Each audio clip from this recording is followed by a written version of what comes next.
वो दियों की रोशनी के साथ छट जाता है।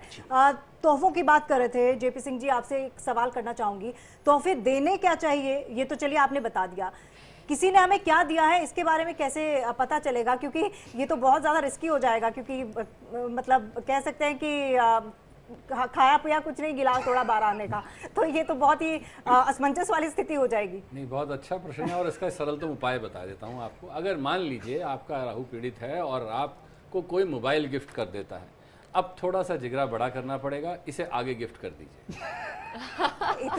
पंडित जी को दे दीजिए, पास आउट कर दीजिए, पंडित जी को दे दीजिए, चाहे कहीं भी दीजिए। वैसे इसमें अच्छी बात यह है कि मुझे पंडित जी ने बोला है कि मेरे को इलेक्ट्रॉनिक चीजें आनी चाहिए, तो मेरे को दे सकते हैं आप लोग अगर आप चाहें। बहुत अच्छी बात है। पर मैंने आपसे कहा अगर मान लीजिए आपका शनि पीड़ित है तो बादाम मत लीजिएगा, ध्यान रखिएगा, और अगर आ गए हैं तो निश्चित तौर पर उसे पास आउट कर दीजिए, क्योंकि सामने वाले को दोष नहीं है तो उसको दे सकते हैं आप। पर आप ये देखिए, ये यहाँ पर लोग किसी चीज़ का भी खंडन मंडन करना बड़ा आसान है, उसे समझकर अपनाना ये बुद्धिमत्ता की परिचय है। अब यहाँ पर ये कह देना कि मुझे क्या पता जी सामने वाले की क्या दशा है, साहब आप ये तो सोच सकते हैं कि उसकी परिस्थिति क्या है, वो किस चीज़ से पीड़ित है, आप हर एक व्यक्ति के बारे में जानते हैं। अगर उसकी आर्थिक स्थिति खराब है, और अक्सर तौर पर आजकल तौर पे देखा जा रहा है कुंभ राशि में शनि विराजमान है, आज की तारीख में लोग लोन में फंसे हुए हैं, कर्जाई हैं, और आप सबको पता होता है एक दूसरे के बारे में कि कहाँ कौन कितने पानी में है। और अगर उसको ऊपर कर्जा है तो उसको बादाम मत दीजिए भाई, अगर आपने उसको बादाम दिए तो अब कर्जा और बढ़ाएंगे उसका। तो यहाँ छोटी सी बात है, आपको ये पता होनी चाहिए। आपको पत्रिका देखने के लिए इतने छोटे सी चीज़ें क्या है, एस्ट्रोलॉजी इतनी इजी है, ज्योतिष इतना आसान है कि हमारे जीवन में हर जगह व्याप्त है। किसी की स्थिति देखकर समझा जा सकता है कि क्या पीड़ित है। बिल्कुल, अगर किसी बच्ची का विवाह नहीं हो रहा है तो हमें ये बात समझ में आती है बृहस्पति शुक्र कहीं ना कहीं संयोग नहीं बना रहे हैं, इसलिए विवाह के योग नहीं बन रहे हैं। अब क्या करा जाए, इस बच्ची को कोई ऐसी चीज़ दी जाए ताकि बृहस्पति प्रफुल्लित हो जाए, पीले वस्त्र दीजिए उसको, पीली मिठाइयाँ दीजिए उसको, ताकि बृहस्पति और वहाँ पर प्रबल हो जाए। तो ये छोटी छोटी चीजें करने से। लेकिन आप कह रहे हैं कि किसी लड़की का विवाह नहीं हो रहा तो आप उसे उसके बृहस्पति के लिए आप उसे पीली वस्तुएं दे रहे हैं, लेकिन अगर आपकी कुंडली में मतलब गुरु अच्छा है तो क्या आपको वह दान करना चाहिए? उस स्थिति में नुकसान आपको नहीं होने वाला है। देखिए, खास तौर पे नुकसान कहाँ होता है, जब आपका बृहस्पति पीड़ित है और आपको कोई बृहस्पति से और पीड़ित करने वाली चीज जुड़ जाती है। आग में घी डालने से आग ज्यादा बढ़ेगी, पानी डालने से नहीं। तो यहाँ बात समझने योग्य है कि जो ग्रह खराब है उसको खराब और ना किया जाए, जो अच्छा है क्या हम ऐसा कह सकते हैं आचार्य जेपी सिंह जी की मिठाई देना सबसे सेफर साइड है, कि अगर आप मिठाई दे रहे हैं तो यहाँ पर किसी का भी ग्रह जो है वो प्रभावित नहीं होगा, ना अच्छा होगा ना बुरा होगा? बिल्कुल, बहुत सरलतम उपाय और बहुत अच्छी बात आपने कही। और आज से पहले अगर आप उठा के देखें, हमारे प्राचीन तत्व में कहीं भी बात आए तो मिष्ठान की बात आती है, मिठाई ही बांटी जाती थी। ये तो आज मैंने आपको बताया ना कि आज हम इसे घूस देने का एक अच्छा त्यौहार मना रहे हैं, खुश करने का अच्छा त्यौहार मना रहे हैं, पर वो गलत है और उसी की वजह से हमें दुष्प्रभाव झेलने पड़ते हैं। तो यहाँ पर मैंने आपको एक छोटा सा उदाहरण दिया, दिया जलाना मुश्किल है, मोमबत्ती जलानी आसान है। ठीक है, ये तो हमने गिफ्ट्स की बात की। अब दिए का आपने जिक्र किया, मैंने देखा है कि शमशान घाट में दिया जलाया जाता है, क्या शमशान घाट में दिया जलाना चाहिए? अगर जलाया भी जाता है तो क्यों जलाया जाता है? देखिए, ये उपाय के तौर पे हो सकता है, सर्वमान्य नहीं है, सबके लिए नहीं है।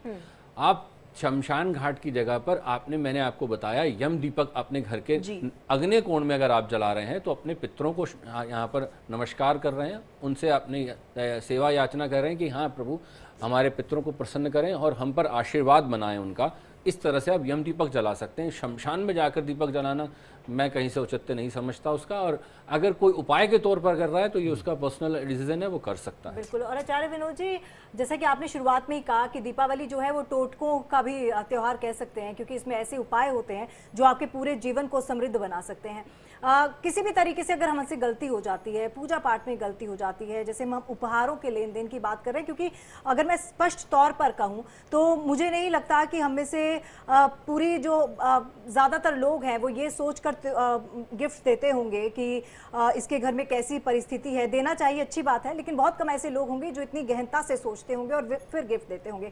ऐसे में कौन सा उपाय है ताकि ना किसी के घर में हमारे से गलती से भी ग्रह नक्षत्र जो है, खराब ग्रह नक्षत्र हैं, उनका वास हो, ना ही हमारे साथ कुछ ऐसा हो?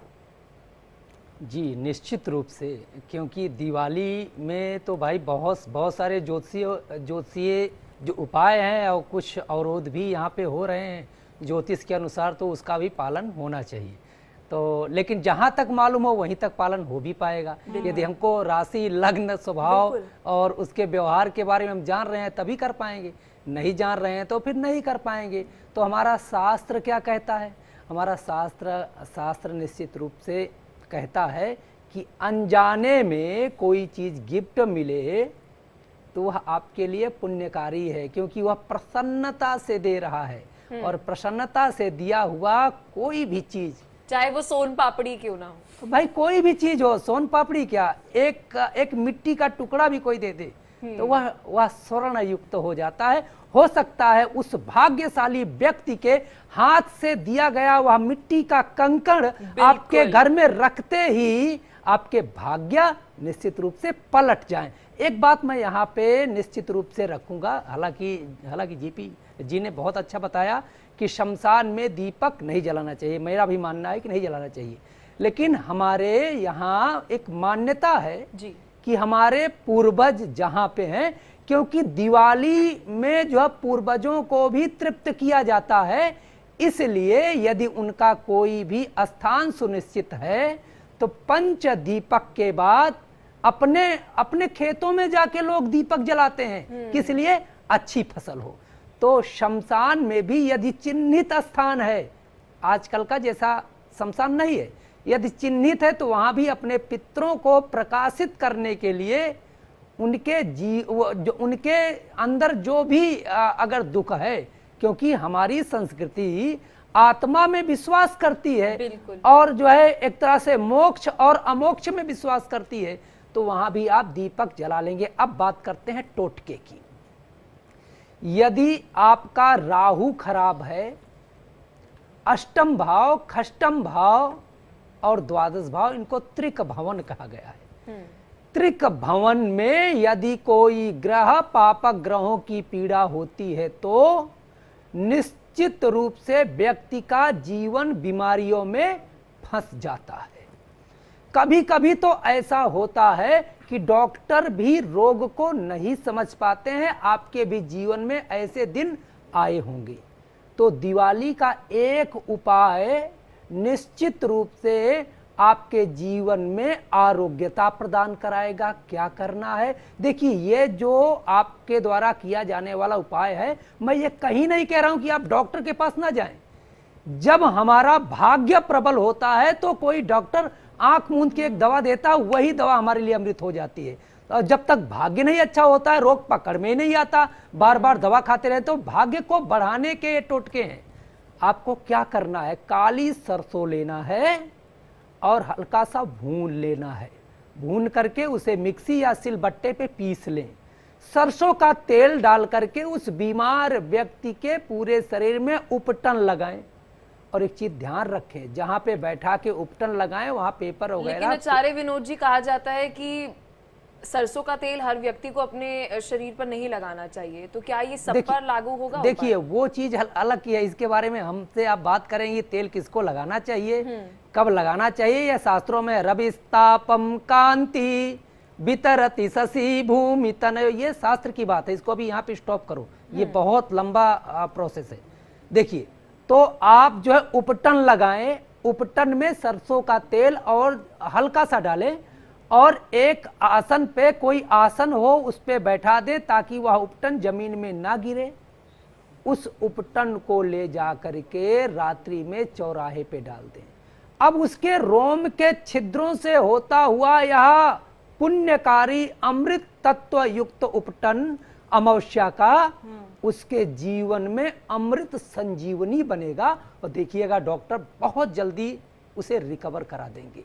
और भी टोटके हैं, यदि आप आदेश करें तो हम। आचार्य जेपी सिंह जी, बहुत ही जरूरी सवाल मैं पूछूंगी, क्योंकि कहते हैं कि जब दीपावली है तो दिवाली वाले दिन टूने टोटके होते हैं।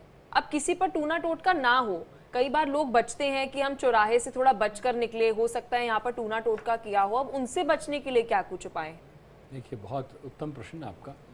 यहाँ सबसे महत्वपूर्ण बात, दीपावली की रात्रि में आप जितना तंत्र को बाधित कर सकते हैं उतना तंत्र चलाया भी जाता है, क्योंकि सबसे उत्तम दिन है तंत्र करने के लिए। तो आपके शत्रु के मन में भी ये होगा विचार कि आज क्या किया जाए और इसका विनाश कर दिया जाए या इसका अहित कर दिया जाए। तो ऐसी स्थिति में सबसे महत्वपूर्ण बात 2 चीज़ों का ध्यान रखिए। अगर आप दीपावली के दिन कहीं ट्रैवल कर रहे हैं या बाहर जा रहे हैं तो अपनी जेब के अंदर काली सरसों और ख़ास तौर पे काली हल्दी जरूर रखें। और अगर आप अपने घर के अंदर चाहते हैं समृद्धि रहे तो काली हल्दी खास तौर पे अपने धन स्थान पर जरूर स्थापित कर दें। वो आपके धन को बुरी नज़र से भी बचाएगा और तंत्र से भी बचाएगा। दूसरा एक सबसे महत्वपूर्ण उपाय इस दिन और आप कर सकते हैं जिससे आप तंत्र बाधा से बच सकते हैं, वह क्या है? सबसे आसान तरीका है कि हम अंदनवार लगाते हैं, 11 पत्ते आम के हम लगाते हैं अपने दरवाजे पे। इस दिन अगर हम एक छोटा सा काम और भी कर दें कि 2 नीम की डालियां लाकर अपने दरवाजे के आसपास लगा दें, वो 2 चीज़ों से हमें बचाता है। एक, सबसे पहला, जो हमारे जो कीट पतंगे हैं वो हमारे घर में प्रवेश नहीं करते हैं। दूसरा, तंत्र को बाधित करता है, वह काटता है। कड़वी नीम जो है सबसे पहले तंत्र को काटती है। कहा जाता है कि नीम पर ही एक ऐसा स्थान है जहाँ पर प्रेत वास नहीं कर पाते हैं। तो ऐसी स्थिति में नीम किस ग्रह का प्रतीक होता है? नीम शनि को स्थापित करता है। और यहाँ पर साथ में अगर आप देखें कि यहाँ पर 2 चीज़ों को अगर आप जोड़ दें, यहाँ पर कि आपने काली हल्दी का प्रयोग किया और साथ में नीम का प्रयोग किया, तो दोनों चीज़ें ही यहाँ तंत्र को बाधित कर देंगी, काट देंगी। इसके अलावा बहुत सारी चीज़ें हैं, समय थोड़ा यहाँ पर शॉर्ट है जिसके लिए मैं उन चीज़ों का जिक्र नहीं कर सकता हूँ, पर मैं ये ज़रूर कहूँगा कि यहाँ अगर आप पर्सनली अपनी पत्रिका के आधार पर इससे जुड़े हुए उपाय कर लें, अगर आप पर तंत्र है तो भी, और अगर आप तंत्र से बचना चाहते हैं तो भी। महिलाओं के लिए क्या कहना चाहेंगे आचार्य जी? क्योंकि कहा जाता है कि महिलाओं को बाल खुले रखकर कभी भी पूजा पाठ नहीं करनी चाहिए। तो दिवाली वाले दिन अगर मैं महिलाओं की बात करूं तो उन्हें किस बातों का ध्यान रखना है? बहुत अच्छी बात, बहुत सुंदर बात। और आप ये बात बता दें, ये जन कल्याण की बात है। बाल खुले रखकर कभी भी आपको पूजन नहीं करना चाहिए और साथ ही बाल खुले होकर और परफ्यूम लगाकर आपको बाहर नहीं जाना चाहिए। आज फैशन के ज़माने में जब हम ये गलती करते हैं तो नतीजे सामने होते हैं और उसके बाद हम बाद में चक्कर काटते हैं डॉक्टरों के, और डॉक्टर कहते हैं कुछ नहीं है, मुझे तो ऐसा कुछ नहीं लग रहा है, पता नहीं चल रहा। जबकि मेरे पास ऐसे बहुत केसेस आते हैं जब तंत्र से बाधित हो जाते हैं, ऊपरी चीज़ से बाधित हो जाते हैं और वो डॉक्टरों के चक्कर काटते रहते हैं। तो इसलिए कृपया इस चीज़ का ध्यान रखिएगा और विशेषतः ध्यान दीजिएगा, दीपावली के दिन खास तौर पे घर के बाहर आपके कपड़े सूखते ना रह जाएं। खास तौर पे जब हमारे वस्त्र बाहर सूखते हैं तो उन पर जो ऊपरी चीज़ें हैं वो वास करती हैं, और दीपावली पर ये सबसे आसान तरीका होता है उन चीज़ों को पकड़ना, क्योंकि आपका ऑरा आपके वस्त्र में स्थापित होता है। तो इस चीज़ का विशेषतः ध्यान दीजिएगा कि छोटी छोटी गलतियां हमें बाधित करती हैं। और दूसरा, घर की खास तौर पे जो मुख्य नाली है जहाँ से आपके रसोई का पानी जहाँ से निकलता है, वहाँ दीपक जरूर जलाइएगा। घर में बरकत के लिए सबसे महत्वपूर्ण स्थान वही माना जाता है, जल स्थान, जहाँ से आपके घर का जल निकलता है।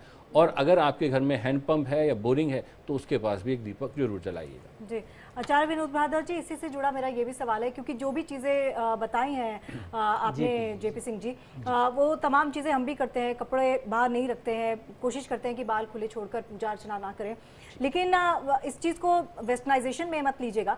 लेकिन कहा मतलब ये भी तो एक चीज़ होती है ना, कहते हैं कि जब उसकी नज़र आप पे है तो आपको किसी की नज़र लग ही नहीं सकती, तो उसकी चिंता करने की ज़रूरत ही नहीं है। तो इन दोनों चीज़ों में विरोधाभास देखने को मिलता है। और आज की अगर पीढ़ी की हम बात करें तो आज की पीढ़ी यही चीज़ ज़्यादा समझती भी है कि नज़र जैसी कोई चीज़ शायद ना हो। अगर मैं पर्सनली अपनी बात करूं, मैं दोबारा से कह रही हूं कि इसको अलग तरीके से मत लीजिएगा, क्योंकि मैं भी ज़्यादा इन सब चीज़ों में, मतलब नज़र में या फिर इन सब चीज़ों में मेरा भी ध्यान ज़्यादा, विश्वास है लेकिन ध्यान ज़्यादा नहीं जाता कि अच्छा ऐसा करूंगी तो कुछ गलत होगा।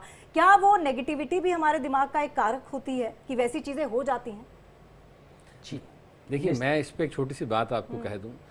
जब मैं कई प्रोग्राम कर चुका हूं सूर्य ग्रहण पर, चंद्र ग्रहण पर, और आज की जेनजी कहती है कुछ नहीं होता सूर्य ग्रहण, कुछ नहीं होता चंद्र ग्रहण, ये साइंटिफिक घटना है, इससे आगे कुछ नहीं है। और जब उनके साथ कुछ घटित होता है तो वो कहते हैं मुझे तो पता ही नहीं था, ऐसा भी हो जाता है क्या, हमें तो पता ही नहीं था। साइंस उस वक्त नतमस्तक हो जाती है ज्योतिष के आगे जहाँ उसके पास जवाब नहीं होता, और उससे पहले वह खंडन करती है। यहाँ पर एक बात समझिए, साइंस कहती है कि जब सूर्य ग्रहण लग रहा हो तो उसको नंगी आंखों से नहीं देखना चाहिए, आपकी रेटिना खराब हो जाएगी। तो हम भी तो लाखों वर्ष से यही कहते आ रहे हैं कि भाई सूर्य ग्रहण को नहीं देखना चाहिए, घर के अंदर रहना चाहिए। तो यही बात जब साइंस कहेगा तो वो यहाँ उदाहरण वही आ गया कि किसी व्यक्ति को किसी ने ये कह दिया कि डॉक्टर ने कहा है कि आज मिठाई नहीं खानी है, तो वो हम मान लेंगे, और ज्योतिष आचार्य ने कहा कि मिठाई नहीं खानी है, तो इससे कहने से क्या होता है।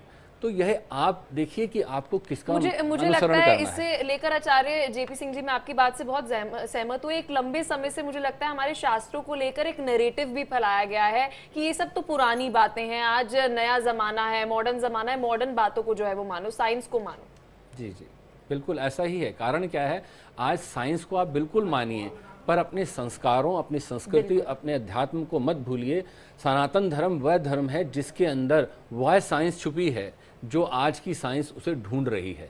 तो इसलिए आप समझिए, आपके भले के लिए बताया जा रहा है, इसमें हमारा कोई निजी स्वार्थ नहीं है। आज की जो ये चर्चा है ये आपके जीवन को लाभ देने योग्य है, कहीं वहम फैलाने के लिए नहीं है। बिल्कुल, बहुत शुक्रिया आप दोनों का हमारे साथ जुड़ने के लिए और दीपावली पर विस्तार से हमारे शास्त्रों से जुड़ी जानकारी जो है वह दर्शकों तक पहुंचाने के लिए। बहुत शुक्रिया आप दोनों का हमारे साथ जुड़ने के लिए।